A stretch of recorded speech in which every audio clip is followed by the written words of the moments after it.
Here's something German patrols couldn't explain. Every time they moved through certain areas, US artillery reacted so quickly it felt like someone was watching them in real time.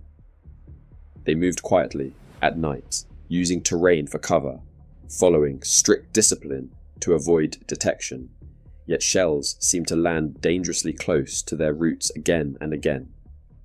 It didn't feel random, it didn't feel like chance. To many German soldiers, it felt as if the Americans were somehow following them step by step, even when the terrain should have kept them hidden. And this confusion became one of the defining experiences of facing US forces in Europe. The truth behind this accuracy wasn't magic or luck. It was something far more organized. A system built on technology, coordination, and the skill of forward observers.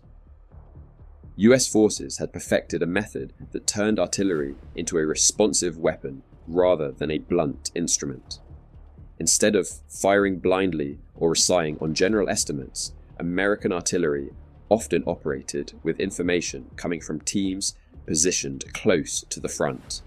These teams watched enemy movements, relayed positions quickly, and corrected fire with surprising precision.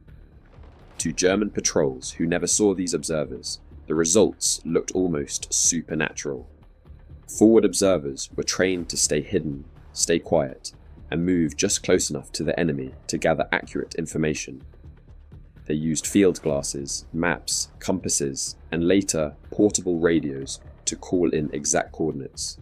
German patrols rarely detected them, yet their reports guided artillery batteries several miles away. When a German patrol appeared in an exposed area, the observers sent a quick adjustment, and the guns responded. To the patrols on the ground, artillery seemed to know exactly where they were, because the first shells often landed right in their path. Another key element was the speed of US artillery crews. American gun batteries were drilled to react within moments of receiving new instructions. Guns were pre-aimed on likely enemy routes, shells were prepared, and crews were trained to fire with rhythm and urgency. This meant that once a forward observer sent a coordinate, the time between detection and impact could be incredibly short. German patrols who moved cautiously, believing they were still unseen, suddenly found themselves under fire long before they expected the enemy to react. Radio communication also changed everything.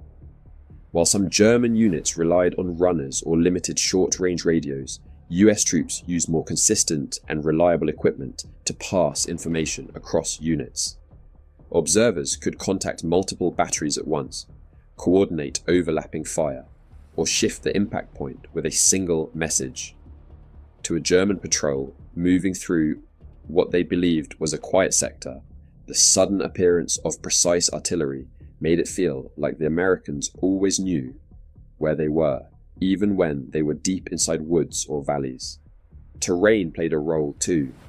American forces studied maps and expected German patrols to use certain routes for cover.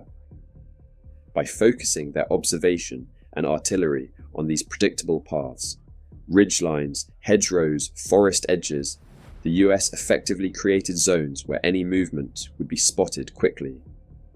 German patrols walking through these areas didn't realize they were stepping into pre-watched corridors. When the shells landed, it felt personal, as if someone had been waiting for them to arrive. Some German soldiers thought the Americans were using captured radios to listen in. Others believed aircraft were spotting them, even when skies were empty. A few even suspected locals were signaling their position. But none of these explanations fit the pattern. The real solution was much simpler: a well-trained observer network and artillery units that could fire accurately within minutes. It was a level of coordination that many German patrols had never encountered before. As the war went on, the effect of this system became more obvious. German patrols often moved slower, more cautiously, or avoided certain areas altogether. They could never be sure when they were being watched or when artillery would respond. Even a single forward observer could make a patrol feel exposed. And that uncertainty combined with the speed and precision of US gunners, created the impression that American artillery wasn't just powerful, it was aware. In the end, German patrols weren't imagining things. The Americans weren't tracking every step, but they didn't need to. They simply built a system where information, speed, and coordination worked together. To a soldier on the ground, unaware of the hidden observers watching from the tree line, or the radio operator quietly relaying coordinates, it felt like something impossible was happening. A reminder that in modern warfare, the most effective weapon isn't always the one you see, it's the one that reacts before you even know you've been found.